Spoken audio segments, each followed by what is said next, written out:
گانے کو جائز قرار دیا، صحیح بخاری میں، ابو داؤد میں تو، ابن ماجہ میں تو یہاں تک آیا کہ حلال اور حرام نکاح میں فرق ہے جس میں گانا ہو، گانے میں بھی کوئی اختلاف نہیں۔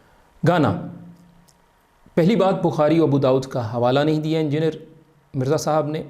دوسری بات ابن ماجہ کی حدیث کے الفاظ ہیں فصل بین الحلال والحرام الدف والصوت فی النکاح۔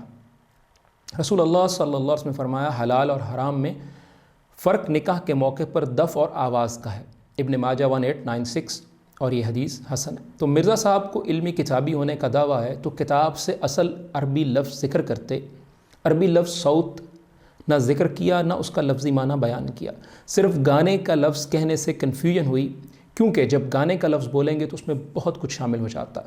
صوت سے مراد یہاں نکاح کا اعلان اور خبر بھی ہے، اچھے اشعار بھی ہو سکتے ہیں جو اس موقع پر کہے جائیں۔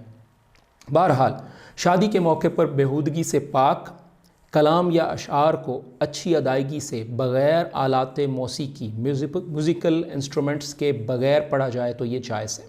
اس کے علاوہ مکس گیدرنگ نہیں ہو، اختلاط، بے حیائی، بے پردگی اور دیگر کوئی شرعی مخالفت نہ ہو۔ اسی طرح حمد، نعت، نظم جیسے لب پہ آتی ہے دعا یا نشید وغیرہ پڑھنا بھی درست ہے۔